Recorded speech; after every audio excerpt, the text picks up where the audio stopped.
नमस्कार, स्वागत है आपका। मैं हूं आपके साथ रोहित पुनेठा।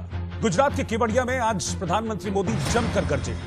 पीएम मोदी ने पुलवामा हमले को लेकर विपक्ष पर वार की, सवाल किए। पाकिस्तान के मंत्री फवाद चौधरी के पुलवामा हमले को लेकर खुलासे के बाद पीएम मोदी ने अब विपक्ष को घेरा।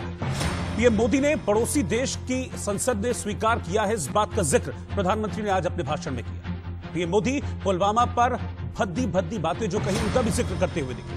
विपक्ष ने शहादत पर भी सियासत की, इसका भी आरोप पीएम ने लगाया। सर्जिकल स्ट्राइक और एयर स्ट्राइक के सबूत मांगे गए, ये बात भी पीएम ने की। आरोप लगाए गए कि बीजेपी ने सियासी फायदे के लिए पुलवामा में हमला कराया। सबसे पहले आपको यह सुनवाते हैं कि केवड़िया में आज जब प्रधानमंत्री गरज रहे थे, विपक्ष पर बरस रहे थे, तो उन्होंने किस तरह से विपक्ष पर और खासतौर पर कांग्रेस पर प्रहार किया। देश कभी भूल नहीं सकता कि जब अपने वीर बेटों के जाने से पूरा देश दुखी था, तब कुछ लोग उस दुख में शामिल नहीं थे। वो पुलवामा हमले में भी अपना राजनीतिक स्वार्थ खोज रहे थे, अपना राजनीतिक स्वार्थ देख रहे थे। देश भूल नहीं सकता कि तब कैसी कैसी बातें कही गई, कैसे कैसे बयान दिए गए। देश भूल नहीं सकता कि जब देश पर इतना बड़ा घाव लगा था, तब स्वार्थ और अहंकार से भरी भद्दी राजनीति कितने चरम पर थी। और उस समय उन वीरों की तरफ देखते हुए मैंने विवादों से दूर रह करके सारे आरोपों को झेलता रहा।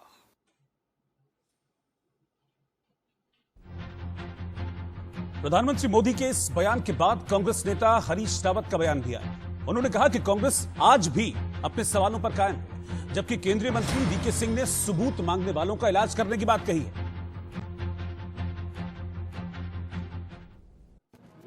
क्या पाकिस्तान में साजिश रची गई तो वो साजिश नहीं है।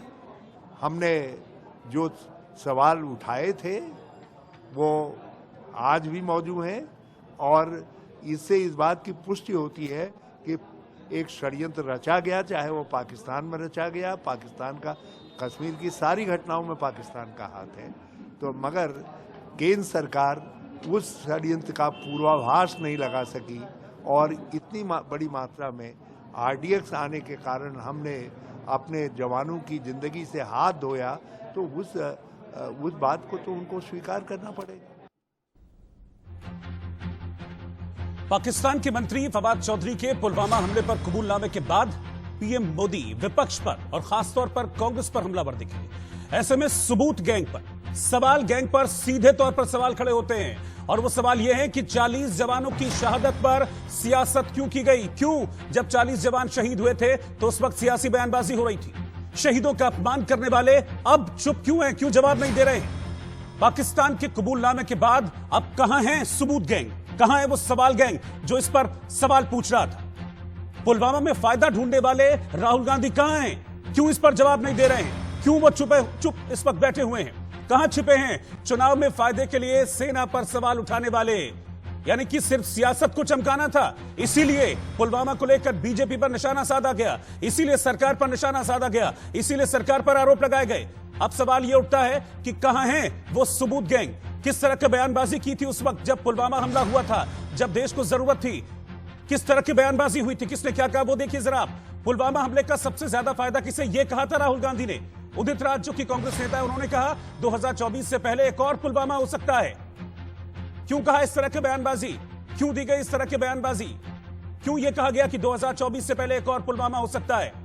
इसके अलावा रणदीप सुरजेवाला वो क्या कह रहे थे, वो कह रहे थे कि देश शहीदों के टुकड़े चुन रहा था और मोदी शूटिंग में व्यस्त थे। ऐसे वक्त में जब देश मुश्किल हालात से गुजर रहा था तो इस तरह की ओछी बयानबाजी की क्या जरूरत थी। संजय निरुपम ने क्या कहा था, संजय निरुपम ने कहा था कि सर्जिकल स्ट्राइक नहीं, ये फर्जिकल स्ट्राइक है।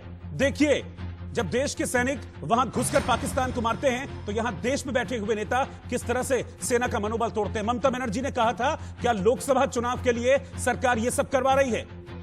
रामगोपाल यादव समाजवादी पार्टी के बड़े नेता हैं, उन्होंने कहा क्या सरकार ने वोटों के लिए पुलवामा में हमला कराया, यानी कि सीधे तौर पर अपने देश की सरकार को पुलवामा हमले के लिए जिम्मेदार ठहरा दिया। दिल्ली के मुख्यमंत्री अरविंद केजरीवाल ने कहा था क्या लोकसभा चुनाव में पाकिस्तान मोदी जी की मदद कर रहा है, पुलवामा में हमला होता है और यहां पर देश की सरकार की फजीहत करने की कोशिश की जाती है। नवाब मलिक कहते हैं कि 40 जवान शहीद हुए, चुनाव का मुद्दा बना और मोदी जी चुनाव जीत गए। देखिए जरा, वहां जवान शहीद हो रहे थे और यहां पर चुनाव याद आ रहा था देश की चंद पार्टियों को, देश के पूरे विपक्ष को। इस पर हम चर्चा की शुरुआत करते हैं। मेरे साथ पूरा पैनल इस वक्त मौजूद है। मैं सबसे पहले अपने पैनल से आपको इंट्रोड्यूस करा देता हूं। मेरे साथ इस वक्त इस डिबेट में मेजर जनरल रिटायर्ड जेकेएस परिहार साहब, डिफेंस एक्सपर्ट, जुड़ गए हैं। परिहार साहब, स्वागत है आपका इंडिया न्यूज में। मेरे साथ wing commander retired Praful Bakshi sahab, former chief spokesperson Indian Air Force, हमारे साथ जुड़ गए हैं। बख्शी साहब, स्वागत है आपका। कमांडर रिटायर्ड डॉक्टर भूषण दीवान, डिफेंस एक्सपर्ट, हमारे साथ जुड़ गए हैं। डॉक्टर दीवान साहब, आपका भी स्वागत है। इसके अलावा बीजेपी की प्रवक्ता अनिला सिंह हमारे साथ जुड़ गई हैं। अनिला जी, आपका भी स्वागत है। और प्रेम कुमार जी, जो कि पॉलिटिकल एनालिस्ट हैं, वो भी हमारे साथ इस वक्त जुड़ गए हैं। ये मेरा पूरा पैनल है, लेकिन मेरा सबसे पहला सवाल प्रेम जी से है, क्योंकि प्रेम जी अक्सर मैंने देखा है कि कांग्रेस के सपोर्ट में रहते हैं। प्रेम जी, अब मिल गया जवाब कांग्रेस को। राहुल गांधी पूछ रहे थे जब पुलवामा की पहली बरसी थी कि किसको फायदा हुआ पुलवामा का। अब तो पाकिस्तान ने कबूल कर लिया है, खुद अपनी पीठ थपथपा रहे थे पाकिस्तान के मंत्री पाकिस्तान की संसद में। अब मिला जवाब, नहीं मिला? देखिए पुनीठा जी, पाकिस्तान ने कबूल कर लिया है, तो आज पाकिस्तान को जवाब देने की जरूरत है कि एक देश हमेशा जो हमारा पड़ोसी देश है वो खुलकर कबूल कर रहा है कि हमने घुसकर मारा। तो अब हमारी सरकार का दायित्व है कि इसको करारा जवाब दे। इसको पाकिस्तान को जवाब देने के बजाय प्रेम कुमार जी, हमारी सरकार तो जवाब देती रही है। उसके बाद बालाकोट में एयर स्ट्राइक की थी, वो हमने देखा था, जिस पर भी सवाल उठाए थे कांग्रेस ने। लेकिन अब जवाब देश के अंदर बैठे हुए उन लोगों को जवाब देने की जरूरत है जिन्होंने ये सवाल उठाए थे, जिन्होंने कहा था कि राजनीतिक फायदे के लिए सरकार ने सब कुछ किया है। वो लोग जवाब दें। वो लोग क्यों अब शर्म से छुपे बैठे हैं? उन लोगों ने कैसे सेना पर सवाल उठाए थे? उन लोगों ने कैसे देश की सरकार पर सवाल उठाए थे? पहले वो लोग जवाब दें, पहले वो लोग तो जवाब दें कि क्यों उन्होंने उस वक्त कहा था कि किसका फायदा हुआ पुलवामा से। मुझसे सवाल है, मैं बोलूं? क्योंकि सवाल एक नहीं है, हजारों सवाल है, सबके जवाब देने होंगे आपको भी, राहुल गांधी को भी, पूरे विपक्ष को भी। बोलते हैं प्रधानमंत्री, तो वो देश के प्रधानमंत्री हैं, वो देश के प्रधानमंत्री हैं। क्षुद्र राजनीति जहां कहीं भी है, सबके बारे में बोला जाना चाहिए। प्रधानमंत्री जी को जवाब देना चाहिए कि जिस दिन पुलवामा हो रहा था वो 3 घंटे की फिल्म में शूटिंग में व्यस्त थे। सीसीएस की बैठक बुलाने में 24 घंटे से ज्यादा का वक्त लग गया। सर्वदलीय बैठक बुलाने में 2 दिन का वक्त लगा। शनिवार को बैठक हुई और वो सर्वदलीय बैठक की ताकत थी जिसने कि एयर स्ट्राइक का दम दिया हिंदुस्तान की सरकार को। पहले फिर से वो सवाल जरा दोहराइए एक बार कि किसको फायदा हुआ जब राहुल गांधी ने आज भी वो सवाल मौजूद है। क्या मतलब? आज भी वो सवाल मौजूद है, क्योंकि आज भी वो मंत्री पाकिस्तान की संसद में बोल रहा है तो बिहार चुनाव को ध्यान में रख के बोल रहा है और भारतीय जनता पार्टी को फायदा पहुंचाने के लिए बोल रहा है। ये चुनावी फायदे की दलील तकरीर आज भी जिंदा है और वो गलत नहीं था। चाहे अरविंद केजरीवाल ने कहा या राहुल गांधी ने कहा, और देश की सरकार पर आप सवाल उठा रहे थे। दिया था सर्वदलीय बैठक में देश की सरकार पर समर्थन दिया गया था कि बदला लो, जो कार्रवाई करना है करो। और आज भी देश जो है हिंदुस्तान की सरकार के साथ खड़ा है, लेकिन हिंदुस्तान का प्रधानमंत्री अपने विपक्ष पर निशाने साध रहा है बजाय इसके कि वो पाकिस्तान को जवाब दे। मैं चाहूंगा कि बख्शी जी को स्क्रीन पर रखा जाए। बख्शी साहब, उस वक्त जब देश को जरूरत थी कि विपक्ष एक मजबूत विपक्ष की तरह साथ में खड़ा रहे, उस वक्त ये लोग सवाल उठा रहे थे, और अब जब पाकिस्तान ने कबूल कर लिया है तो और बातें कर रहे हैं। अब उसका जवाब नहीं है। तब पूछा गया था किसका फायदा हुआ, तब देश की सरकार पर सवाल उठा रहे थे। इस तरह से सवाल उठा रहे थे जैसे सरकार ने हमला कराया। वो देखिए, ऐसा है, इनको देश से प्यार नहीं है, इनको अपनी सियासत और उससे आमदनी से प्यार है। तो इनको आप इग्नोर करिए, ये हर बार ऐसा ही करेंगे और हर बार करते आए हैं। इनके अर्थ में डेमोक्रेसी ऐसे ही चलती है। इनको विपक्ष का असली डेफिनेशन नहीं पता है। देश की डेफिनेशन नहीं पता है, देश के लिए प्राण न्यौछावर करने वाले क्या होते हैं ये नहीं पता इनको सिर्फ अपनी जो सियासत की कमाई है उससे ही मतलब है। इनको आप इग्नोर करिए, जब तक आप इनको इग्नोर नहीं करेंगे ये आपके ऊपर छाए रहेंगे। मैं चाहूंगा अनिला सिंह जी को भी डिबेट में लाया जाए। अनिला जी मैं चाहूंगा कि आप आए और आप जवाब दें। तब सवाल पूछे जा रहे थे और तब सवाल सरकार की मंशा पर उठाए जा रहे थे। क्या क्या नहीं कहा गया, क्या क्या नहीं कहा गया? यह कहा गया कि इलेक्शन 40 जवान शहीद हुए और मोदी जी इलेक्शन जीत गए, इस तरह के स्टेटमेंट्स उस वक्त दिए गए थे। अब कबूलनामे के बाद चुप्पी, बिल्कुल कहते हैं ना कि मुंह पर टेप लग गई है, अब कोई जवाब नहीं दे रहा है। देखिए, जो 40 शहादतें हुई थी, उन 40 शहादतों को जो 14 फरवरी को जो हुई थी उनको याद करते हुए मैं शुरुआत अपनी बात की इसी से करूंगी कि शहीदों की चिताओं पर लगेंगे हर बरस मेले, वतन पर मरने वालों का यही बाकी निशा होगा। मेरा सर झुक जाता है उन्होंने जो शहादत दी है हमारे देश पर, और मेरी आंखों में शर्म आ जाती है जब मैं प्रेम कुमार जी का जो राजनीतिक दल है जिसको ये सपोर्ट करते हैं, और ऐसे और राजनीतिक दल, चाहे वो समाजवादी पार्टी हो, चाहे वो टीएमसी हो, चाहे वो बीएसपी हो, कि वो प्रश्न चिन्ह लगा देते हैं कि ये 40 शहादतें जो हुई हैं ये तो फैब्रिकेटेड है। पाकिस्तान का मिनिस्टर खड़े होकर कहता है कि नहीं, ये पाकिस्तान ने करवाया था। हिंदुस्तान की फौज जो है वो बदला लेती है, जो पुलवामा अटैक हुआ था उसका बदला लेती है, तो ये कहते हैं एक चूहा भी नहीं मरा, एक पत्ता भी नहीं गिरा, एक परिंदा भी नहीं मरा। यानी कि इस देश की सरकार गद्दार, इस देश की फौज गद्दार, तो सच कौन है?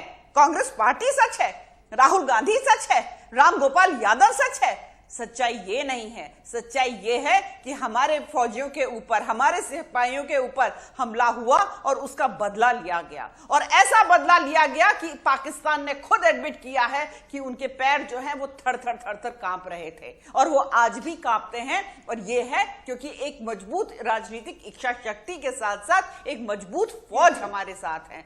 शर्म आनी चाहिए प्रेम कुमार जी। मैं उत्तर प्रदेश से आती हूँ, उत्तर प्रदेश के 12 उन 40 में से 12 जो सिपाही थे वो उत्तर प्रदेश के थे। उनकी शहादत को जब जब मैं याद करती हूँ मुझे उत्तर प्रदेश में फक्र होता है। आप क्या इस बात से इनकार करेंगी कि प्रधानमंत्री नरेंद्र मोदी जी ने कहा था पहली बार वोट देने वाले मतदाताओं को कि वोट देते समय पुलवामा के शहीदों को याद कर लेना?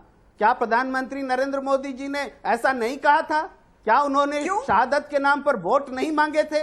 ये क्या क्षुद्र राजनीति नहीं है? प्रेम कुमार जी बताएंगे, प्रधानमंत्री जी बताएंगे, अनिला जी, ये क्या क्षुद्र राजनीति बता दें? अपने शहीदों को याद करने के लिए राजनीति होती है, अपने शहीदों को याद करने से राजनीति होती है। अरे मैं आपको बता रहा हूं, प्रधानमंत्री जी वोट मांग रहे थे, जरा याद करो कुर्बानी। प्रधानमंत्री जी अब इससे बुरा उदाहरण क्या हो सकता है? जो गाने लिख दिए गए, जो गाने मैं उनको देश विरोधी और गद्दार नहीं कहूंगा, लेकिन उनको भी अधिकार नहीं है कि वो विपक्ष को गद्दार बोले। उनको कोई अधिकार नहीं है जो 3 घंटे की शूटिंग कर रहा हो पुलवामा हमले के बाद में, और उस फिल्म को हम लोगों ने देखा, दुनिया ने देखा, हंस करके मैन और वाइल्ड, अरे कौन मैन था और कौन वाइल्ड, वो बता रहे थे। शहीद शहादत पर जो हंसी नरेंद्र मोदी जी ने हंसी, वो फिल्म में दिखता है, वो फिल्म में दिखता है। और इस चीज को, ये क्षुद्र राजनीति है। अरे हमें शर्म आता है कि हमारे पास ऐसा प्रधानमंत्री है जो कि पुलवामा के बाद में हंस रहे थे, फिल्म की शूटिंग कर रहे थे। हमें शर्म आती है, हमें शर्म आती है कि हमारे प्रधानमंत्री पुलवामा के शहीदों के नाम पर वोट मांग रहे थे। शर्म आती है। क्षुद्र राजनीति इसको बोलते हैं अनिला जी, ये क्षुद्र राजनीति है। वो क्या देश को सिखाएंगे? यहाँ पर जब मैं देखती हूँ बैठे हुए और किस तरीके से क्या देश को सिखाएंगे करते हैं हमारे शहादत के नाम पर आप वोट मांगते हैं, और पुलवामा के शहीद हो जाते हैं। आप कैबिनेट की मीटिंग नहीं करते क्योंकि आपको फिल्म की शूटिंग करनी है। Cabinet on security, cabinet on CCS की बैठक जो है, कैबिनेट कमेटी ऑन सिक्योरिटी, ठीक है, छोड़ना पड़ा। ठीक है प्रेम कुमार जी, अनिला जी मैं आपके पास आऊंगा, अनिला जी मैं आपके पास आऊंगा। प्रेम कुमार जी मुझे एक सवाल का मेरा जवाब दे दीजिए, मुझे एक सवाल का जवाब दे दीजिए, फिर बाकी मेरे मेहमान हैं, मुझे उनके पास भी जाना है। मुझे सिर्फ आपसे यह जानना है कि मुझे उस ट्वीट का मतलब जानना है जो पुलवामा हमले की पहली बरसी पर किया था राहुल गांधी ने। उस ट्वीट का मतलब जानना है। उस ट्वीट में लिखा था इस हमले से सबसे ज्यादा फायदा किसे हुआ? मुझे उस ट्वीट का मतलब समझा दीजिए बस। देखिए पुनेठा जी, आपको यही एक बात जाननी है और आपको वो बात नहीं जाननी है। मुझे ये बात जाननी है, क्योंकि ये बात जो हम मुझे पूछ खटक रहे रही हैं है। आपसे। मुझे ये बात जाननी है, मुझे बताइए इस मैं फिर भी बता रहा हूं, मैं फिर भी बता रहा हूं, क्यों आई कांग्रेस के दिमाग में? ये बात क्यों आई राहुल गांधी के दिमाग में? प्रासंगिक है इसमें फायदा क्यों? ट्वीट का मतलब आप बीजेपी की बात कर रहे प्रासंगिक हैं, है। आप बीजेपी की बात कर रहे हैं कि वो अपने फायदे की बात कर रहे हैं। आप बताइए ना, राहुल गांधी को इसमें क्या फायदा नजर आ रहा था? राहुल गांधी को इसमें क्या फायदा नजर आ रहा था? उन्होंने क्यों कहा कि इस हमले से सबसे ज्यादा फायदा किसे हुआ? वो आतंकी हमले के बाद मुझे इसकी व्याख्या कर दीजिए। चुनाव भारतीय जनता पार्टी जीत गई। देश के हारता हुआ चुनाव भारतीय जनता पार्टी जीत गई। सबसे पहले फायदा हुआ बीजेपी को। और आज भी बिहार का चुनाव है और बिहार के चुनाव के समय में पाकिस्तान का प्रधानमंत्री वहां से मदद कर रहा है, पाकिस्तान का मंत्री मदद कर रहा है। मुझे इसका मतलब बताइए, वो भी जानना चाह रहे हैं कि राहुल गांधी क्या फायदा उससे ढूंढ रहे थे। ये मदद ली जा रही है। ये है उस ट्वीट का मतलब, ये है उस ट्वीट का मतलब। क्या मतलब है उस ट्वीट का? क्या फायदा देखना चाह रहे थे राहुल गांधी? राहुल गांधी को शहीदों की मौत में फायदा दिखता है? राहुल गांधी जी को शहीदों की मौत में फायदा नहीं, शहीदों की मौत में फायदा प्रधानमंत्री को दिखता है। जो प्रधानमंत्री किया था? वोट मांग रहे थे शहादत बता करके। ये ट्वीट किसने किया था? समय पुलवामा के शहीदों को याद सबसे ज्यादा फायदा किसे हुआ? ये ट्वीट किसने किया? पूछिए ना नीला जी से। ये ट्वीट किसने किया? राहुल गांधी जी ने पूछा। राहुल गांधी ने ट्वीट किया, मैं आपसे पूछूंगा। आप उनको सपोर्ट करते हैं, आप उनको बैक करते हैं, बताइए। बोलने दीजिए ना। सबसे ज्यादा, मैं बोल चुका हूं, फिर बोल रहा हूं, दोहरा रहा हूं। सबसे ज्यादा फायदा भारतीय जनता पार्टी को हुआ। वो हारा हुआ चुनाव जीत गई और एक बार फिर बिहार चुनाव में मदद लेने के लिए पाकिस्तान के मंत्री से बयान दिलवाया। यानी कि आपको राजनीति दिखती है, यानी कि हमारे सेना के जवान शहीद हो गए वहां पर और आपको उसमें राजनीति दिखती है। दिमाग में राजनीति घुसी हुई है हर जगह, दिमाग में राजनीति घुसी हुई है। सेना चुनाव नहीं लड़ती है पुनेठा जी, सेना चुनाव नहीं लड़ती है। डॉक्टर भूषण दीवान के पास मैं जाऊंगा इस सवाल को लेकर। चुनाव नहीं लड़ती है सर। ये बहुत, मुझे लगता है कि बहुत शर्म की बात है, बहुत शर्म की बात है कि हमारे विपक्ष को सेना के जवानों ने वहां शहादत दे दी और उसमें राजनीति दिखती है। और आज साफ हो गया, दूध का दूध पानी का पानी हो गया, जब पाकिस्तान ने स्वीकार कर लिया कि हमने करवाया था। और ये लोग देश की सरकार पर आरोप लगा रहे थे। डॉक्टर भूषण दीवान, पुलवामा हमले के बाद में प्रेम जी आप चुप हो जाइए, प्रेम जी आप चुप हो जाइए, डॉक्टर दीवान को बात करने दीजिए। मैं चुप हो जाता हूं, हाँ, हो जाता हूं, बिल्कुल हो जाता हूं। डिबेट करना हमारा मकसद है, हंगामा करना नहीं। कि पुलवामा के बाद भारत ने बालाकोट किया तो भारत का भी और मोदी सरकार का भी कद बहुत बड़ा। और आज जब पाकिस्तान के science and technology minister assembly के अंदर ये बयान देते हैं, कबूल करते हैं, आज फिर पाकिस्तान का कद छोटा हुआ है कि वो टेररिस्ट स्टेट है, वो कबूल कर रहे हैं। और इंडिया का कद बड़ा है, मोदी सरकार का कद बड़ा है। और इससे पहले प्रेम कुमार जी ने कहा कि शायद मुझे यही डर था ये ऐसा ना कहा जाए, और प्रेम कुमार जी ने जाहिर कर दिया। इन्होंने कहा कि फवाद चौधरी से कह के उनके कान में बोला गया और उन्हें यह बयान दिया ताकि बिहार चुनाव में मोदी जी फायदा उठा सकें। कितनी हास्यास्पद बात है। मैं आपसे एक छोटी सी बात कहना चाहता हूं जी। जो पुरानी गलतियां की हैं कांग्रेस ने और अपने पैर पे कुल्हाड़ी मार रहे हैं, क्षमा करके चीन के सिलसिले में ये जो हो रहा है ये चीजें ना करें। और तीसरी बात मैं क्या कह रहा हूं, वो पुलवामा को जो हुआ, एक और नेशनल स्ट्रेटेजिक तरीके से हमें देखना है। पुलवामा का जो हुआ और दुनिया को उन्होंने कहा हमने किया, उस टाइम तो कह रहे नहीं किया, अब वो कहने किया। क्या मतलब है? अभी नवंबर, दिसंबर, जनवरी, फरवरी बहुत ठंड है, एलएसी में कुछ होगा नहीं। एलओसी में अगर कुछ होता है, आज अगर इंडिया टेररिस्ट अटैक होता है एलओसी से और हम हॉट परस्यूट के अंदर इंडियन फोर्सेस एलओसी क्रॉस करके पाकिस्तान में जाती हैं, तो दुनिया हमारे साथ खड़ी होगी। और ये अब ये मौका हमारे लिए है कि जो गिलगिट बाल्टिस्तान और पीओके का मसला जो हमारे दिल में गम है, इस हॉट परस्यूट के चलते यूज करते, अगर कोई टेररिस्ट अटैक बढ़ भी रहे हैं अभी, तो हम उस पर जाएंगे पीछे। हम इसको फायदा फवाद का कहने स्टेटमेंट को यूज करके उनको चेज कर सकते हैं इनटू द एलओसी और इसका फायदा उठा सकते हैं। पर पॉलिटिक्स ना करें।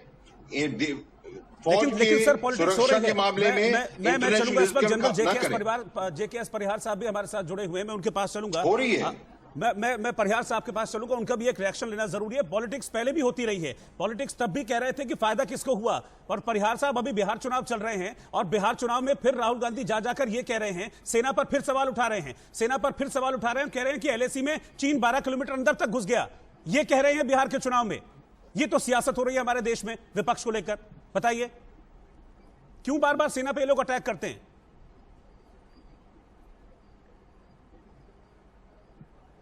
मैंने एक स्टैंड लिया हुआ है कि मैं जैसे डिफेंस एक्सपर्ट आऊंगा तो किसी भी पॉलिटिकल पार्टी पे कमेंट्स करने से अपने आप को बचाऊंगा, क्योंकि मैं एक ऐसे ऑर्गेनाइजेशन से रिप्रेजेंट कर रहा हूं जो एपॉलिटिकल है, और अगर हम कोई भी किसी के पक्ष में बोलते हैं तो उससे पॉलिटिक्स आती है। तो ये एक बहुत संवेदनशील मामला है और प्रेम जी और मैडम बैठे हुए हैं, वो इस बात को बहुत अच्छी तरह से स्पष्ट कर सकते हैं।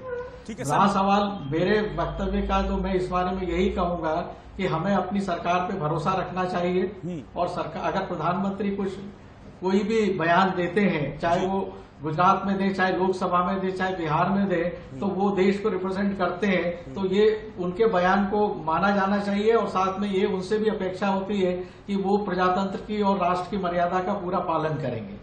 ये बात होती है। दूसरा जो है पुलवामा में जो हुआ, एक ये आतंकवादी हमला है, इसमें कोई शक नहीं है, और आतंकवादी जो है वो बाहर से आए, इसमें कोई शक नहीं है। मेरी जो है जो एक ही पॉइंट जो मुझे बुरा लगा था कि हमारी इतनी बड़ी इसमें जो है इंटेलिजेंस चूक हो गई कि अमावस्या, हर महीने की अमावस्या की रात में इतना ज्यादा जो एक्सप्लोजिव मटेरियल जो था वो पीओके से, पाकिस्तान से, पुलवामा जो कि बॉर्डर पे नहीं है, श्रीनगर के पास में है, वहां तक पहुंच गया, और ऐसा रास्ता जिसमें कि परिंदा भी पर नहीं मार सकता, वहां पे इतनी बड़ी घटना हो गई। मतलब हमारे देश में भी कुछ छिपे हुए स्लीपर सेल और घर के भेदी हैं जिन्होंने उनको सपोर्ट किया। हमारी कोशिश ये होनी चाहिए कि ऐसे हमले ना हो, और हम जो है हमारा इंटेलिजेंस को इम्प्रूव करें। सारा देश प्रधानमंत्री के साथ है, जहां तक आतंक से लड़ने का सवाल है, जहां से पाकिस्तान से लड़ने का सवाल है, चीन से लड़ने का सवाल है। रहा सवाल भारतीय सेना का, जिसमें आर्मी, नेवी, एयरफोर्स तीनों है, उनको इन पॉलिटिकल लीडरशिप के बयानों से कोई फर्क नहीं पड़ता है। जो जमीन पे लड़ते हैं और जो उनके ऑफिसर्स जो है उनको ट्रेनिंग इस तरह की दी जाती है कि हम पॉलिटिक्स अंदर डिस्कस करते हैं, बाहर नहीं करते हैं, और मानते हैं कि पॉलिटिशियंस अपना काम करेंगे और फौज अपना काम बेखूबी निभाती आई है और निभाती रहेगी। आप बेफिक्र रहिए, हिंदुस्तान की सरहद सुरक्षित है। भारतीय फौज जो है बहुत ही उम्दा फौज है, दुनिया की सबसे अच्छी फौज है, और हमें इन राजनीति के लफड़ों में नहीं पड़े। अगर हम इनमें जार जार बोलना शुरू करेंगे तो वो नौबत आ जाएगी जो पाकिस्तान में आर्मी की होती है। जो यही सोचते हुए जो है मैं अपनी मर्यादा को रखते हुए यहाँ विराम दे रहा हूँ। ठीक है। अच्छा जनरल बख्शी, मैं एक चीज मैं आपसे जानना चाहूंगा, विंग कमांडर बख्शी, इस तरह के स्टेटमेंट्स जो हैं, इस तरह के हमारे जवान बॉर्डर पर तैनात रहते हैं, हमारे जवान बॉर्डर पर लड़ते हैं, वो कुछ नहीं सोचते कि अंदर क्या पॉलिटिक्स है क्या नहीं है। उनके मन में सिर्फ एक मोटो होता है कि हमें अपने देश की सीमाओं की रक्षा करनी है, दुश्मन को हमको देश के अंदर नहीं आने देना है। लेकिन उसके बाद अगर इंटरनल इस तरह की सियासत हो और उस सियासत में सेना को इंक्लूड कर लिया जाए तो ये ठीक नहीं है ना। इस तरह की चीजें कम से कम जब देश का मामला आता है तब तो सबको एक होना चाहिए। कम से कम देश के मामले में तो सबको एक स्टैंड पर आना चाहिए। हमको पता है हमारा दुश्मन देश कौन है, हमको पता है वहां से किस तरह से इन्फिल्ट्रेशन की कोशिश की जाती है, हमको पता है वहां से कैसे आतंकी भेजने की कोशिश की जाती है, कैसे आतंकी हमले प्लान करने की कोशिश की जाती है। कम से कम इस पॉइंट पर आकर तो सबको एक हो जाना चाहिए।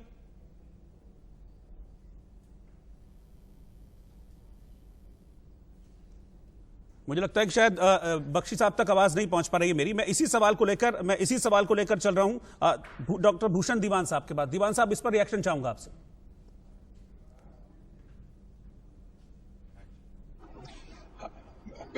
धन्यवाद। आपका प्रश्न सुना मैंने जी। आपने बिल्कुल बात कही, मेरे जहन में बात आ रही है।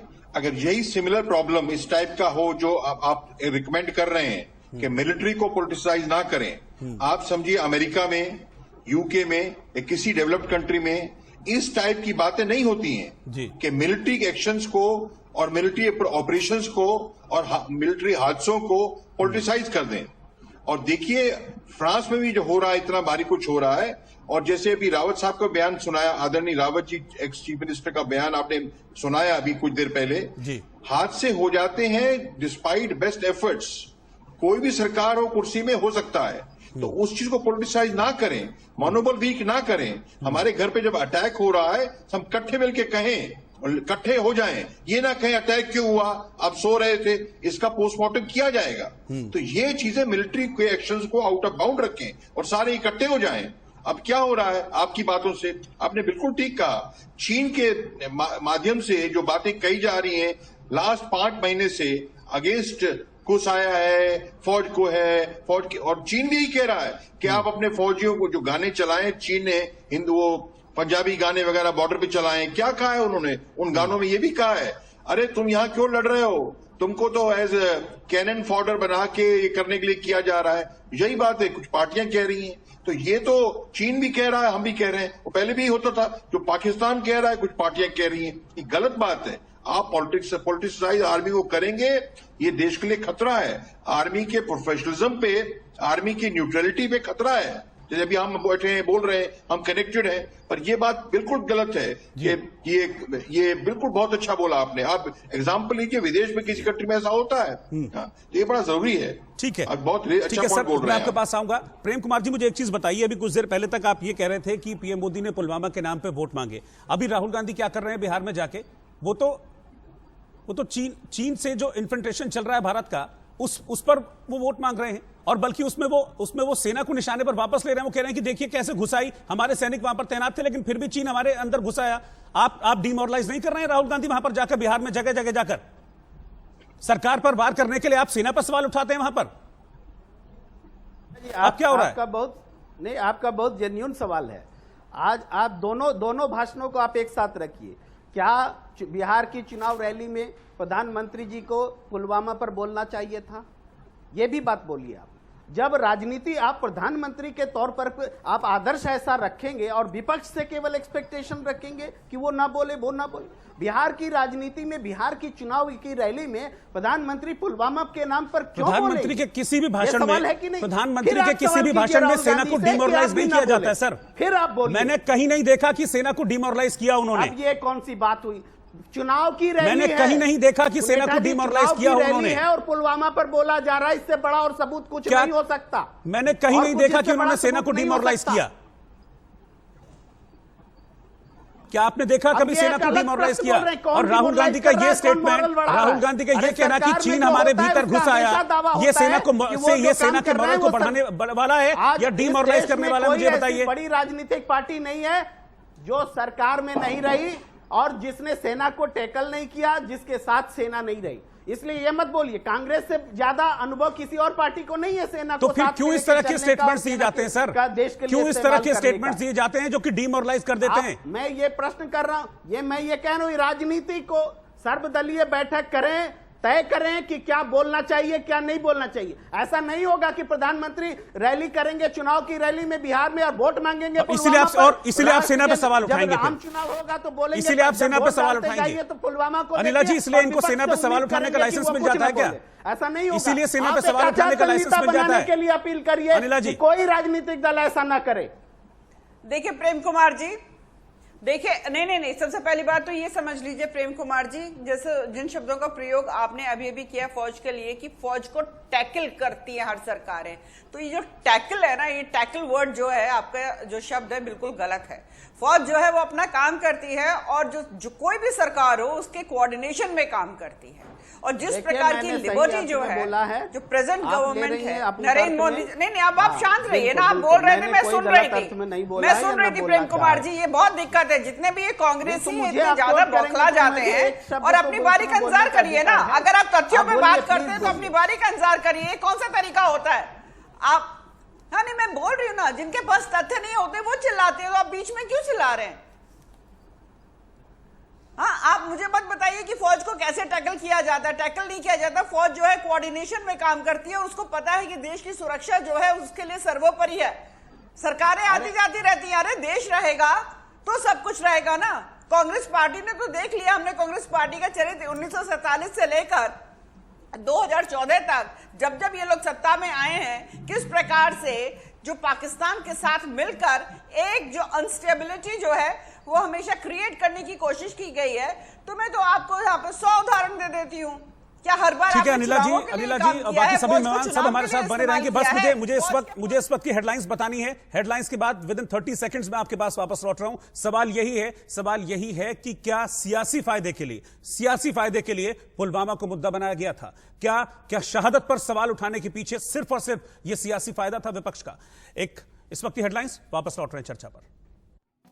बड़ी खबर के सह प्रायोजक हैं lab care, IT spares and peripherals. Pulwama हमले पर सवाल उठाने वालों पर पीएम मोदी का बड़ा वार। बोले पुलवामा हमले पर भी भद्दी राजनीति हुई, आतंकवाद का समर्थन करने वालों को करारा जवाब देने की जरूरत है।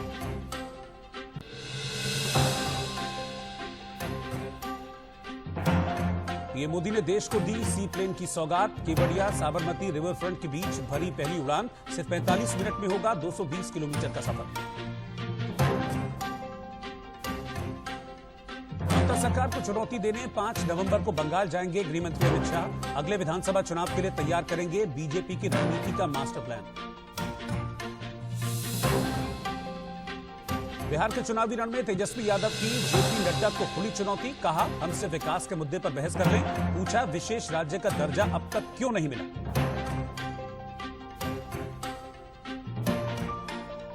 बढ़ती महंगाई को कंट्रोल करने के लिए सरकार ने उठाया बड़ा कदम। 25,000 टन प्याज और 30,000 टन आलू का आयात करेगी सरकार। निर्यात पर रोक लगाएगी।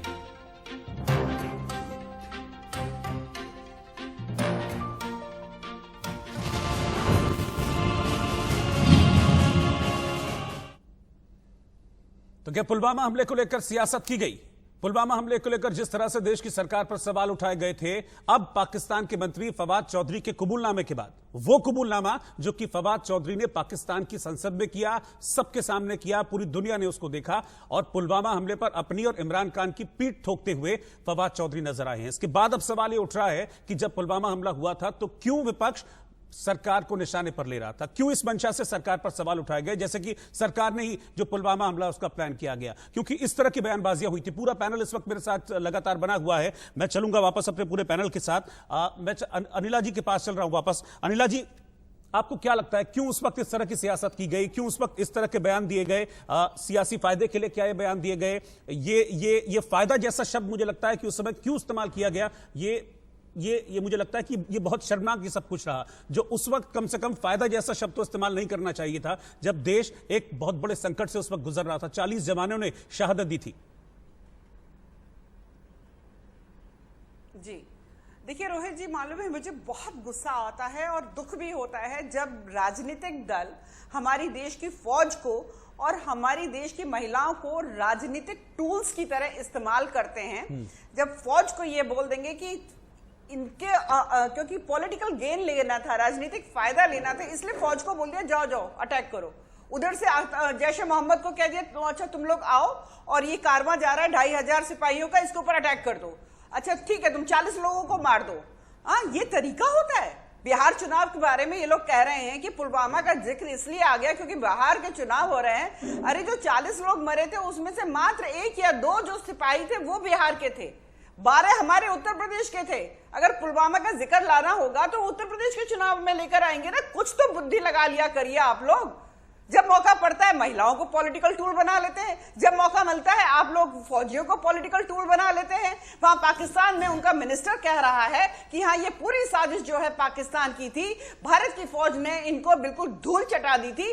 फिर भी बैठकर कह रहे हैं कि नहीं बिहार का चुनाव है ना, इसलिए कह रहे हैं हमारी फौज का इसमें कोई कंट्रीब्यूशन नहीं है। उनकी जो बहादुरी थी, जो 12 जो मिराज प्लेन्स हमारे वहां पर गए थे उनकी धज्जियां उड़ा दी थी, उनका कोई कंट्रीब्यूशन नहीं है। अभिनंदन जो है शेर दिल जो वहां पर गया और वापस लौटकर आया तो उसका भी कुछ नहीं है। हमारे प्रधानमंत्री जी की वजह से पाकिस्तान के पैर थर थर कांप रहे थे। अभिनंदन को वापस किया, उसे करना पड़ा, तो भी कोई कंट्रीब्यूशन नहीं है।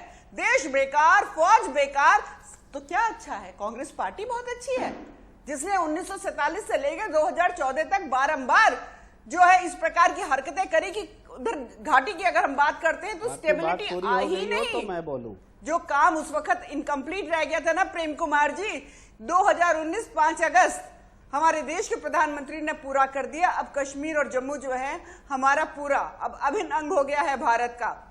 ये फर्क होता है। पॉलिटिकल विल पावर इसको कहते हैं।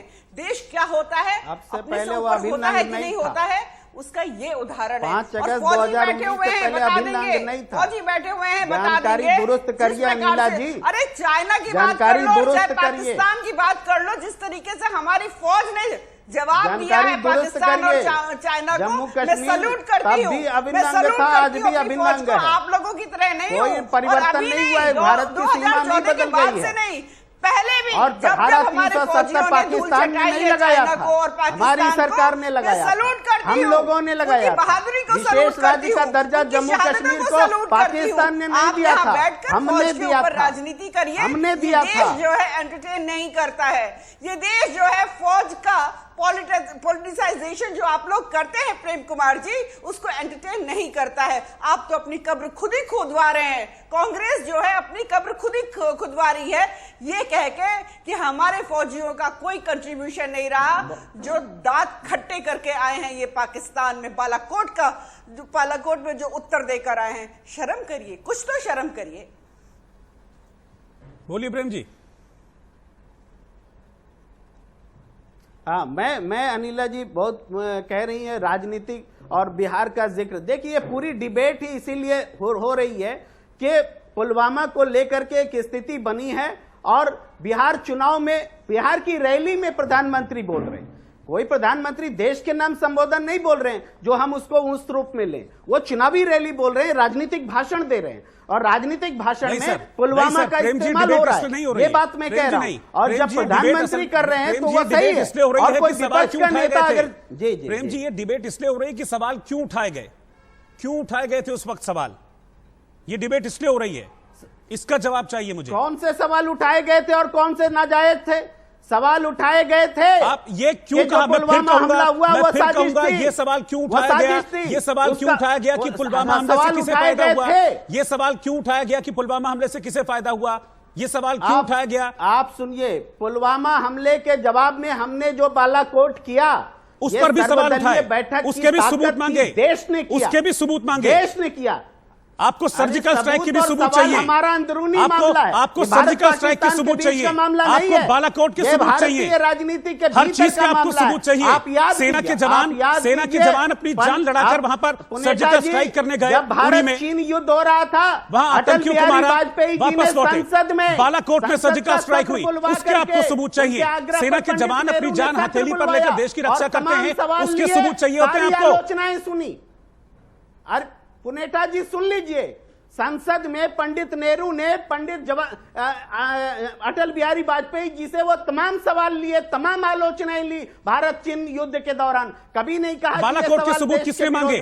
बालाकोट के सबूत किसने मांगे बताइए? संसद सत्र आप बुलाते हैं, बालाकोट के सबूत किसने मांगे बताइए? बुलाते हैं, बहुत लेट में बुलाया था हालांकि आपने। बालाकोट के सबूत किसने मांगे? लेकिन विपक्ष के सवाल को देशद्रोह बताते हैं। सवाल बालाकोट के सबूत किसने मांगे? कौन बोलता है सबूत मांगना और सवाल पूछना गलत है? और सेना बालाकोट के सबूत मांग के सही किया आपने, ये कह रहे हैं? कांग्रेस ने बालाकोट के सबूत मांग के सही किया? बीच में नहीं है, सेना हिंदुस्तान की सेना। आप सबूत मांगेंगे सेना से कि उन्होंने क्या कार्रवाई की? पार्टियां होती है। प्रफुल्ल बख्शी जी बुलाइए विंडो में। प्रफुल्ल बख्शी जी कह रहे हैं सबूत मांगे तो क्या गलत किया? सेना के शौर्य को बोलती है कि हमारा शौर्य। सबूत मांगे तो क्या गलत किया? इनको सर्जिकल स्ट्राइक के सबूत चाहिए, इनको बालाकोट के सबूत चाहिए, और फिर कहते हैं क्या गलत किया? प्रफुल्ल बख्शी जी, है इनका कोई हक नहीं है सबूत मांगने का, इनको सिर्फ अपनी सियासत करनी चाहिए और उसमें से रोटी जो कमाते हैं वो खानी चाहिए। इनको कोई हक नहीं है फौज के बाद बात करने का। फौज अपना काम कर रही है, ये सियासती अपना काम करते हैं। अरे आप हक नहीं छीन सकते। क्या मतलब है? आप सेना की वर्दी में एक न्यूट्रल व्यू रखिए, पॉलिटिकल व्यू मत रखिए। न्यूट्रल व्यू रखूंगा, गलत बात मत बोलिए। मुझे हक नहीं है बोलने का, उसके लिए मैं न्यूट्रल, मुझे हक नहीं है बोलने का। फौज के बाद कौन छीनेगा हमसे ये हक? डेमोक्रेसी ने हमें यह हक दिया है, देश के लोकतंत्र ने हमें यह हक दिया है, वरना हम भी पाकिस्तान में होते। पाकिस्तान में हक नहीं है, वहां सैनिक तानाशाही भी चल रही होती है। थोड़े आपको क्या मतलब? आप बोल रहे हैं फौज के खिलाफ? आपको हिंदुस्तान में भले मोदी सरकार में सेना का कद घटा है, अब सेना का कद घटा है मोदी सरकार में। अब प्रेम कुमार जी क्या बोल रहे हैं आप? प्रेम कुमार जी क्या बोले जा रहे हैं आप? राष्ट्रपति के अधीन हुआ। प्रेम कुमार जी आप क्या बोले जा रहे हैं? आप ये क्या बोले जा रहे हैं? आप अपने शब्द वापस लीजिए, आप अपने शब्द वापस लीजिए। क्या बात कर रहे हैं आप कि सेना का कद घटा है? ये किस तरह का स्टेटमेंट है प्रेम कुमार जी? बोलिए ना। अरे बचाते हुए कुछ तो सोचिए, किसको डिफेंड कर रहे हैं? और डिफेंड करते हुए कुछ भी बोले जाएंगे आप और सब सुनेंगे। सेना का कद घटा, आपको शर्म आनी चाहिए इस तरह का बयान देते हुए। आप सुनिए प्रेम कुमार जी, आपको शर्म आनी चाहिए इस तरह का बयान देते हुए। आप कह रहे हैं कि सेना का कद घटा है। ये क्या मेंटेलिटी है प्रेम कुमार जी? सुन लीजिए, ये क्या मेंटेलिटी है? रोहित पुनेटा जी सुन लीजिए, सीडीएस बनने के बाद सेना रक्षा मंत्रालय के मातहत हो गई है। ये बात सच है कि नहीं? हमारे सेना के सारे अधिकारी मौजूद हैं, पूछिए अगर मैं गलत बोल रहा हूं, पूछिए। डॉक्टर भूषण दीवान, क्या सेना का कद घटा है? इस तरह के आरोप लगा रहे हैं। आप इस तरह के आरोप भी लगा रहे हैं सेना के ऊपर। ये आरोप नहीं है, फैक्ट है भाई। क्या फैक्ट है बताइए ना? सेना का कद घटा है, आप कुछ भी बोल देंगे, आप कुछ भी बोल देंगे। आपसे एक छोटी सी बात कहता हूं, आप हाँ मैं बता रहा हूं, सीडीएस लगाने वाली हिंदुस्तान पहली कंट्री है क्या? सीडीएस हिंदुस्तान में एक पहला बना है क्या? क्या विश्व में किसी कंट्री में सीडीएस नहीं है? नहीं होता ऐसा सिस्टम क्या? वहां सेना का कद घट जाता है क्या? रक्षा मंत्रालय वहां सेना का कद घट जाता है, भी आ गया, सेना भी आ गई। पहले ऐसा नहीं था। वहां सेना का कद घट जाता है, जहां सीडीएस है, जहां चीफ ऑफ डिफेंस स्टाफ है, वहां सेना का कद घट जाता है। राष्ट्रपति आपका कहने का क्या मतलब है? आपके कहने का क्या मतलब है? इसको डॉक्टर दीवान बेहतर बताएंगे। डॉक्टर दीवान प्लीज आप इस पर थोड़ा प्रकाश डालिए। सीडीएस का मतलब कि सेना का कद घट गया, नहीं था। ये क्या कहे जा रहे हैं?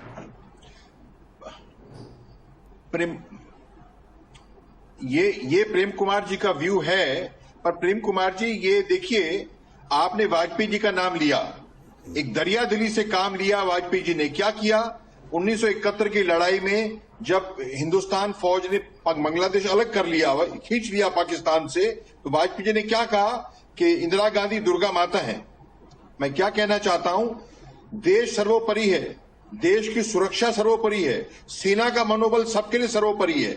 अगर आप सेना के बारे में ये बातें करेंगे तो सेना को कमजोर कर रहे हैं कि ये पीछे हट गए, हार गए, जान के कराया। ये लिमिट रखिए, दरिया दिली से काम लीजिए। हर चीज को सियासत के चश्मे से ना देखा जाए। देश की कई चीजें ऐसी हैं जो सियासतबाजी से ऊपर हैं, पॉलिटिक्स से ऊपर हैं, सिविलियन कंट्रोल है, पर ये तो अपनी पैर में कुल्हाड़ी हम लोग ना मारें। देश की जो सेना और सुरक्षा सर्वोपरि चीजें हैं, इनको उसमें दलदल में ना ले आए। और आप बताइए सीडीएस की बात, देखिए हर चीज में कुछ ना कुछ त्रुटियां होती हैं, पर इंटीग्रेशन के लिए पहले सीडीएस जो है आए हैं, एक मिनिस्ट्री ऑफ डिफेंस के ऑफिशियल बने हैं। पता है आप लोग नहीं देंगे। ठीक है, इसका जवाब अनिला जी देंगे। इसका जवाब अनिला जी देंगे। अनिला जी बताइए, आप ये तो कह रहे हैं कि सेना का कद घट गया है मोदी सरकार में, बताइए अब मैं क्या कहूं इस पर, आप बताइए। दे रहा हूं मैं आपको मैं आपको बता रहा हूं, इसका बताने दीजिए मुझे। मैं बता रहा हूं, मैं ये कहना चाह रहा। बोलिए अनिला जी। इंटीग्रेशन जब होना है तो सीडीएस बना है और हर मॉडर्न आर्म फोर्स। देखिए मैं सीडीएस के विषय में बताती हूँ प्रेम कुमार जी, वाकई में आप थोड़ी सी ना पढ़ाई कर पैनल पर बैठा करें। सीडीएस का विषय कब आया था? 1999 में जब कारगिल का वॉर हुआ था, बोलने से और पहले उसके बाद जो कारगिल वॉर रिव्यू तब कमेटी बनी थी, ये कौन सा तरीका है? नहीं, आप शांत रहिए। बिना पढ़कर आप यहाँ पे पैनल पे बैठ जाते हैं और बोलते हैं फौज का, क्योंकि सीडीएस अपॉइंट हो गया तो फौज का कब छोटा हो गया। सीडीएस मालूम है क्यों अपॉइंट हुआ और कब से बात हो रही है इसके विषय में? कारगिल रिव्यू कमेटी में यह बात हुई थी कि कोऑर्डिनेशन जो था तीन फोर्सेस का, उसमें कहीं ना कहीं बहुत कमी दिखाई दे रही थी। तो एक अपॉइंटी ऐसे होना चाहिए जिसकी वजह से कोऑर्डिनेशन ऑफ फोर्सेस जो है बिल्कुल ठीक रहे। और 1999 से ये बात हो रही थी, उसके बाद सरकारें ऐसी आई कि उन लोगों ने पॉलिटिकल विल की वजह से उसको रक्षा मंत्रालय के मातहत आया कि ये सरकार ऐसी आई है जिसके लिए फौज जो है सर्वोपरि है, देश की रक्षा सर्वोपरि है। तो एक ऐसा मैकेनिज्म जो है के रूप में अपॉइंटमेंट हो गया, उसको आप कह रहे हैं कि फौज का कद छोटा हो गया।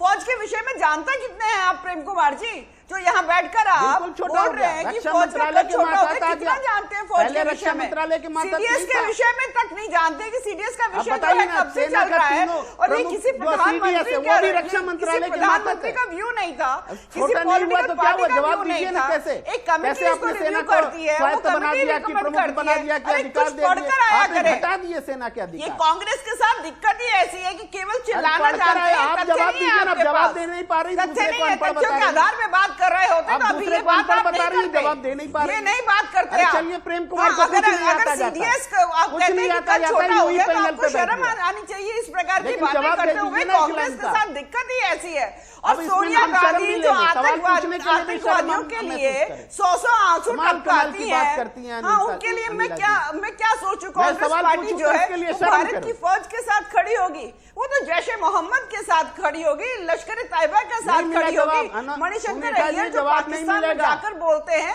ये शशि जवाब नहीं थरूर जो मिलेगा, ये बोलते प्रश्न हैं, है। राहुल गांधी जो बोलते हैं, इनसे भी जवाब नहीं और मिला। जो कांग्रेस के लीडर्स बोलते हैं पाकिस्तान से और पाकिस्तान के विषय में बोलते हैं, या कुछ ऐसे राजनीतिक दल हैं वो कहते हैं कि नहीं हम चाइना से मदद ले लेंगे। बताइए आप ना, लोगों के लिए मैं पुलवामा क्या हमले कहूं? के बाद में क्या आप लोगों 3 के घंटे लिए की देश शूटिंग की जरूरी जनता ही थी? बहुत है, आप लोग को ये देश की देश जनता हित में है, उत्तर दे देती ये है। देशभक्ति और फिर जब है। अपनी हार का सामना करते हैं तो फिल्म की कहते हैं शूटिंग जरूरी कि थी फौज कि का पुलवामा हमले के राजनीतिकरण बाद हो में रहा है। कैबिनेट जी की नहीं मीटिंग जनाब, जरूरी फौज का थी। राजनीतिकरण क्या अभी जरूरी भारत था में देश ना को? तो किसी ने किया है और ठीक ना है। ही कर सकते हैं। ठीक है, ये मुझे उत्तर लगता है प्रदेश के मैं इस खाने पर नहीं मैं है। इस फौज पर जो है जनरल अपने आप जनरल को जेके खाने नहीं दे, समाजवादी परिहार की मैं राय ले पार्टी लेता हूँ, जिनका मुझे लगता है वो इसको राजनीतिकरण बेहतर किया बता दुनिया देंगे, मिट्टू हो मुझे रहे लगता है वो बेहतर बताएंगे। जनरल जेके परिहार, जो अभी प्रेम कुमार जी कह रहे हैं कि सीडीएस की नियुक्ति के बाद सेना का कद घट गया है, सेना का कद घट गया है, क्या ऐसा है?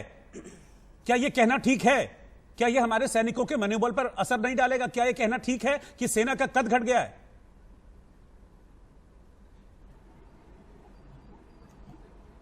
असर नहीं गिरता है और ग्लास आधा भरा होता है तो आधा भरा है, आधा खाली है या आधा हवा है।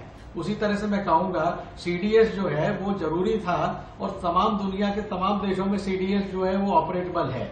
इसमें कोई दो राय नहीं कि सीडीएस हमारे आने से हमारा इंटीग्रेशन अच्छा होगा, मगर इसमें दो तकनीकी रूप से इसमें दो बहुत बड़ी खामियां हैं और वो मैं आप लोगों के डिबेट के लिए छोड़ देता हूं कि जो आर्मी, नेवी और एयर चीफ का जो स्टेटस है वो कैबिनेट सेक्रेटरी से ऊपर माना गया था और आज जो सीडीएस को जो दिया गया है वो सेक्रेटरी लेवल का स्टेटस दिया हुआ है, तो डेफिनेटली वो लोअरिंग डाउन हुआ है।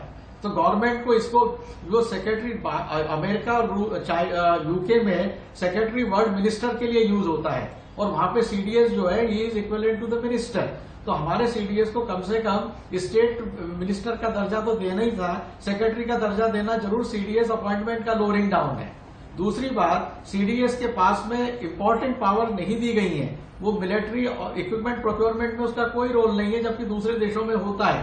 तो उसके पास में कैपिटल बजट भी नहीं दिया हुआ है। ये दोनों चीजें दी जाना बहुत ही जरूरी है और यही एक पॉइंट ऐसा है जिसपे कि तमाम लोग जो है वो क्वेश्चन उठाते हैं। अदरवाइज सीडीएस का अपॉइंटमेंट बहुत जरूरी था और इसको मिनिस्टर लेवल का देना चाहिए, जैसे कि एनएसए को कैबिनेट मिनिस्टर का स्टेटस दिया है तो सीडीएस को भी कैबिनेट मिनिस्टर नहीं तो उसको एटलीस्ट डिफेंस में स्टेट मिनिस्टर लेवल तो देना ही चाहिए, तभी वो जो है वो डिफेंस सेक्रेटरी से ऊपर जाएगा। आज की डेट में वो डिफेंस सेक्रेटरी से नीचे हो गया है।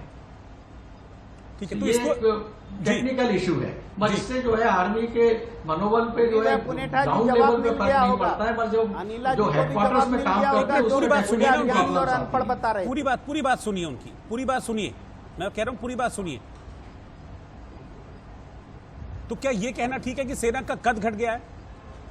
तो ये जो है इसमें ये दो ही चीजें हमें करना बहुत जरूरी है कि उसको जो है मिनिस्टर लेवल दिया जाए और उसको जो है प्रोक्योरमेंट की पूरी पावर दी जाए, जिसमें कि आर्म्स वगैरह में डिसीजन ले सके और वो उसको एक्टिवली एक्ट कर सके। अदरवाइज आज की डेट में सारी पावर जो है वो डिफेंस सेक्रेटरी के ही पास में। और एक मैं आपको दूसरा आश्चर्यजनक बात बता रहा हूं, आप मुझे 30 सेकंड दीजिए। जी। 1947 में जब हमारा संविधान ये जब आया है और 50 में लागू हुआ है तो गवर्नमेंट ऑफ इंडिया की जो चार्टर ऑफ ड्यूटीज कॉन्स्टिट्यूशन में दी हुई है उसमें हिंदुस्तान की सिक्योरिटी की रिस्पांसिबिलिटी डिफेंस सेक्रेटरी के पास में है, आर्मी, नेवी, एयर चीफ के पास में नहीं है, मिनिस्टर के पास में नहीं है। ये चेंज होना चाहिए। सीडीएस को रिस्पांसिबल बनाया जाना चाहिए, चार्टर में चेंज करके उसको स्टेट मिनिस्टर का दर्जा कम से कम दिया जाना चाहिए और उनके हाथ में पूरी जो पावर है वो डिफेंस मिनिस्ट्री के उनके पास में आनी चाहिए, सेक्रेटरी उनके अंडर में काम करना चाहिए। ठीक है, ये मेरा पर्सनल व्यू है। ठीक है, प्रफुल्ल बख्शी जी एक कमेंट इस पर आपका भी।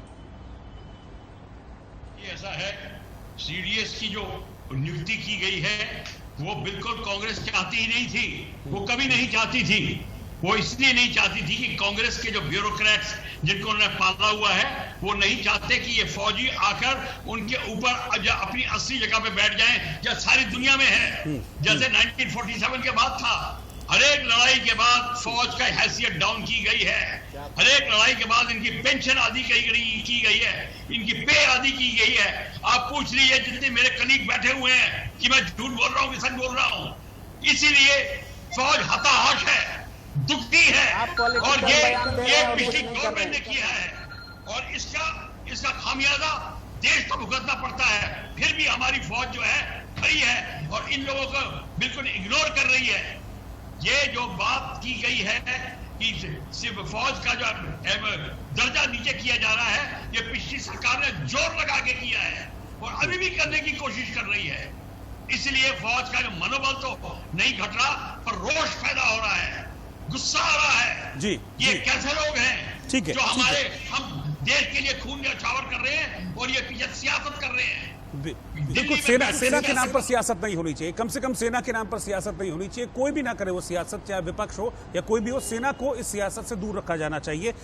इससे सेना का जो मोराल है उस पर असर पड़ता है। आप सभी का बहुत बहुत शुक्रिया। प्रेम जी, अनिला जी, आप सब हमारे साथ जुड़े, वक्त दिया इस डिबेट में, बहुत बहुत शुक्रिया आपका। तो कुल मिलाकर कहना यह है कि सेना जो है वो बॉर्डर पर तैनात होकर हमारे आपके देश के एक एक शख्स की रक्षा करती है, देश की सीमाओं की रक्षा करती है। कम से कम अपने सियासी फायदे के लिए, अपने सियासी नफा नुकसान के लिए सेना के ऊपर कम से कम सवाल नहीं उठाया जाना चाहिए। इस खास पेशकश में, इस डिबेट में आज के लिए इतना ही।